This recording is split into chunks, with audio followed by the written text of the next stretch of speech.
Hello.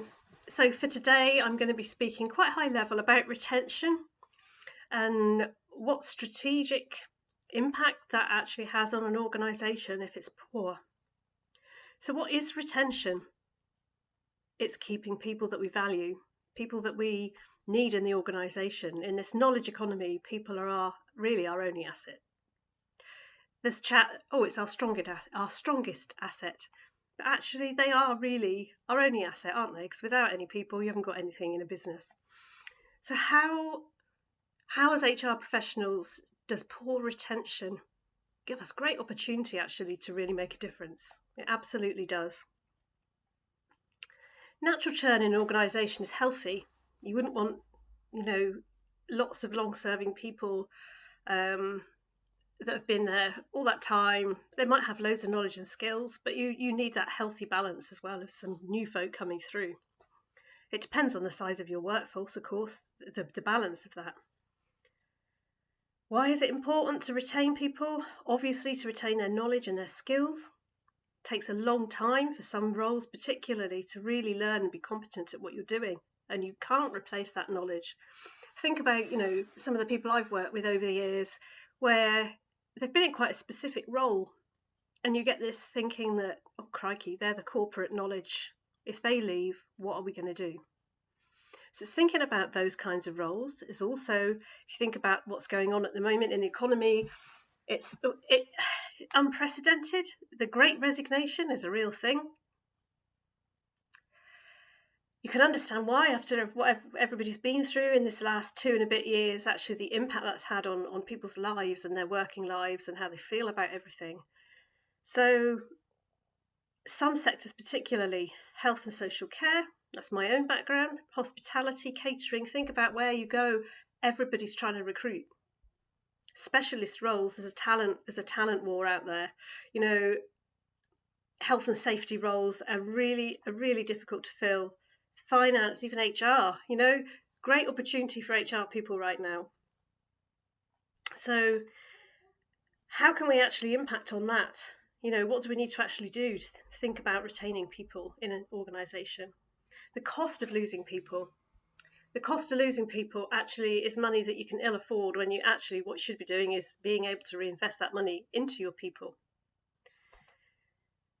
Think about the time it takes to recruit somebody into an organisation, the time it takes to train them, the time it takes to get them settled in, onboarding, and they're ready. And some roles you don't really feel completely that you kind of know what's going on for months. So, and then you lose somebody. That's money that's just down the drain. So clearly there'll be some unregretted losses. All business goes through this unregretted loss, regretted loss, so that's okay if it's an unregretted loss, because you actually probably got somebody in your organisation that doesn't fit, isn't great at what they do, is a bit of a bad apple. So we're going to have those, aren't we? You can do no better than to know your workforce. Think about what the makeup is of the workforce. By 2025, it's expected that 75% of our workforce will be made up of millennials. And in a recent Gallup poll, data shows, and I would normally show a slide here if I was in real life situation. What do millennials want out of a workplace? What attracts them to a workplace? An ethical workplace, open and honest leadership, priority on well-being and mental health. That's not just millennials. Actually, that should be all of us. All of those things are really super important. There's lots of recognition schemes out there for great organisations, top 100 great places to work, investors in people, now called Remarkable for some random reason.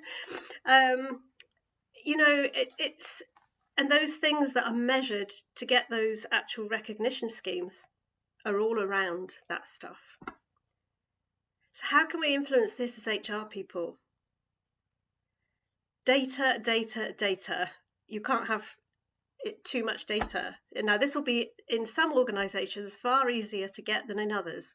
Certainly in my experience, if you've got a great system, perfect, it churns out whatever you need and you can think about that. If you haven't got that and you're a very small organisation, even so, as an HR person there, you would still need to think of a way of capturing that data. So what data, and I would normally open this out to the room, what data do you think we might need to look at to actually identify what's going on with our workforce? So over to the room, come back again. Exactly. So it's things like reasons for leaving. That's the obvious one. How are you going to get that? Exit interview, if you can catch people in time. Is there anything you can do to stop that person leaving if you really don't want them to? You know, slightly change of role, change their working hours. Think about linking people's work back to Maslow and his hierarchy. How does work meet those needs? Is there something we need to change? Look at the length of service of people. Have you got a problem with people leaving within the first 6 or 12 months? Why is that? What is the employee life cycle up to that point? How's your recruitment process? Is it lengthy? Is it drawn out? Do they get good communication? Or are they left hanging for ages not knowing what's going on? Apologies.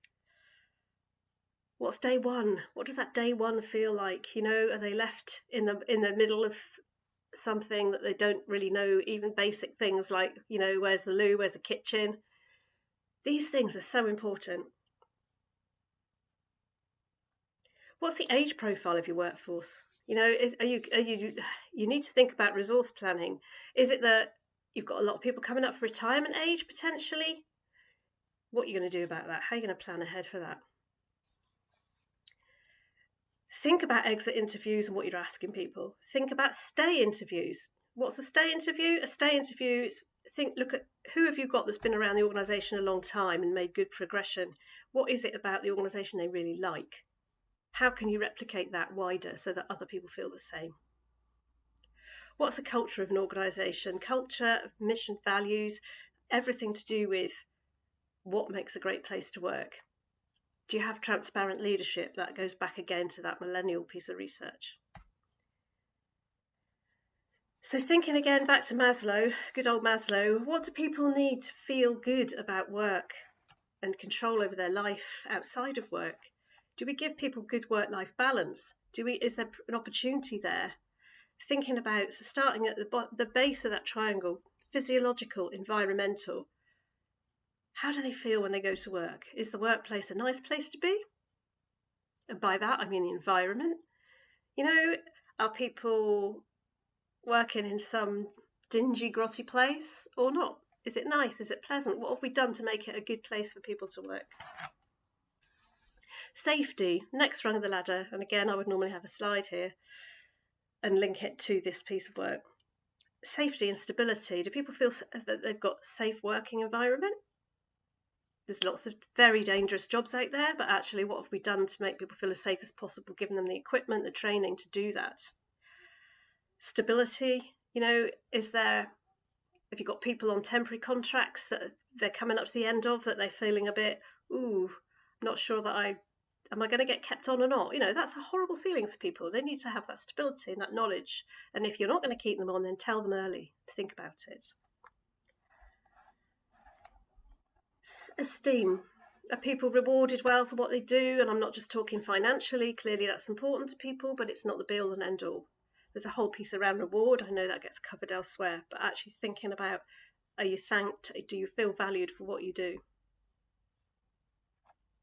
Are you offered development opportunities? Succession planning? Honestly, there are endless HR tools here that you can put in place to help with this stuff.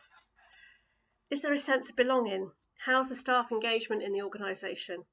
And by engagement, it's not just communication. How do they feel part of, and particularly in large organisations and where you've got remote teams or people out on the road, for example, or particularly like what we've been through with home working.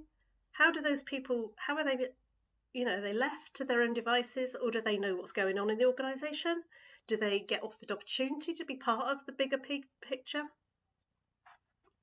And then last but by no means least, self-actualisation at the top of that triangle.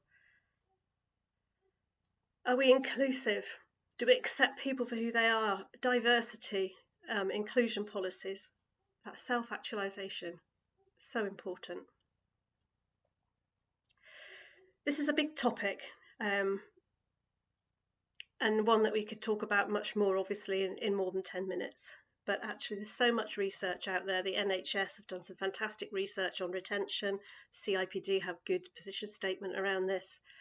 But I hope for today this has just given you a snapshot, an overview of retention and what HR professionals can do to influence it in a positive way. Thank you.